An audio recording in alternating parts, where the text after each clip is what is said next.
Margaret stood at the bus stop on Maple Street, her hands trembling slightly as she checked her empty wallet one more time. The argument with Robert still echoed in her ears. 23 years of marriage, and he'd left her there. Just driven away after those cruel words about her spending. She was 52 years old, standing alone, feeling smaller than she'd ever felt. The November wind carried the scent of rain. Margaret pulled her black coat tighter, blinking back tears. She'd worked as a nurse for decades, raised their 2 children, managed their home. And now this. Excuse me, dear. Margaret turned toward the soft voice. An elderly woman sat on the bench, her dark sunglasses catching the afternoon light. She wore a cream-colored dress with delicate lace at the collar, and despite her age, there was something regal about her posture. Her skin held the deep lines of someone who'd lived fully, perhaps 90 years or more. Yes, Margaret answered, trying to steady her voice.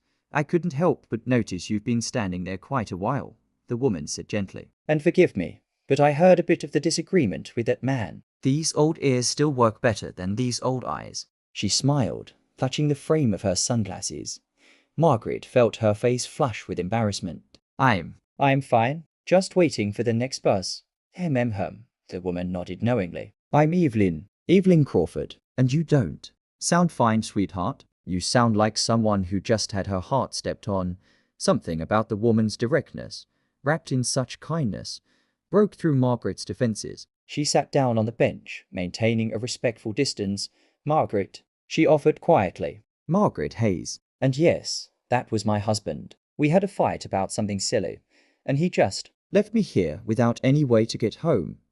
Evelyn reached over and patted Margaret's hand. Her fingers were cool and thin, but steady. A man who leaves his wife stranded isn't having a silly fight, dear. That's something deeper. Margaret found herself talking, the words spilling out.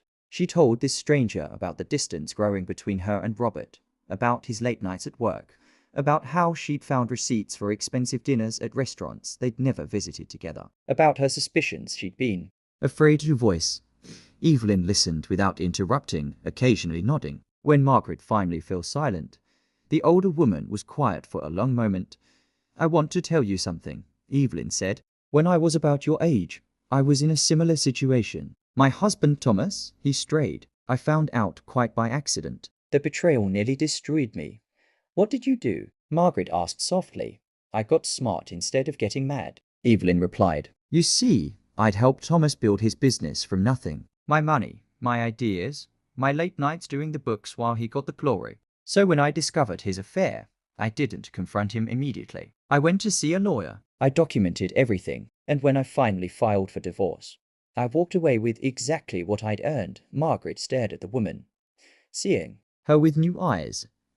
Now, I'm going to tell you something important, Evelyn continued. I have a driver who brings me to this bench 3 times a week. I like to sit here and remember the old neighborhood, even though I can barely see it anymore. But today, I think I was meant to meet you. I don't understand, Margaret said.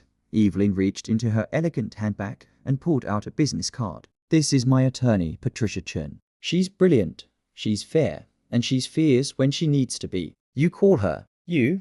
Tell her Evelyn sent you. She'll see you pro bono if needed. Margaret took the card with shaking hands. I can't accept this. I don't even know you. Sometimes the universe puts people in our path exactly when we need them. Evelyn said warmly. I have more money than I could spend in 3 lifetimes, dear. My Thomas's company became very successful, and I got my fair share. But you know what I learned? The real wealth isn't in the bank accounts. What is it then? Margaret whispered. It's in knowing your worth. It's in refusing to be diminished. It's in the strength to walk away from people who don't treasure you. Evelyn smiled, her weathered face luminous with wisdom. And sometimes it's in helping another woman find that strength. A sleek black car pulled up to the curb. A uniformed driver stepped out and opened the rear door.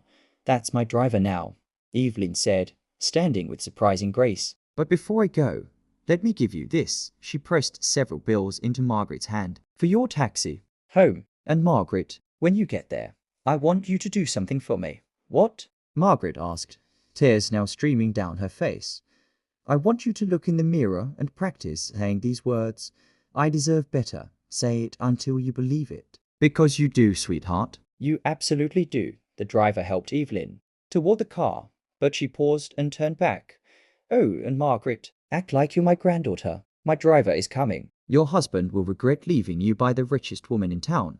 Evelyn's laugh was rich and knowing. Sometimes men need to realize what they've lost before they can appreciate what they had. But by then, dear, you will be too strong to take him back. Margaret watched the car glide away, the business card in one hand, the taxi money in the other. She looked down at the bills. $200, far more than a taxi ride required. She stood straighter, wiping her tears. For the first time in months, she felt something stirring inside her. Not anger exactly, but something clearer. Resolve, dignity, strength. Margaret called a taxi, and as she waited, she pulled out her phone. She had some phone calls to make. First to her sister, then to her bank, then to that attorney whose card was already growing warm in her hand when Robert came home that evening, full of apologies and explanations.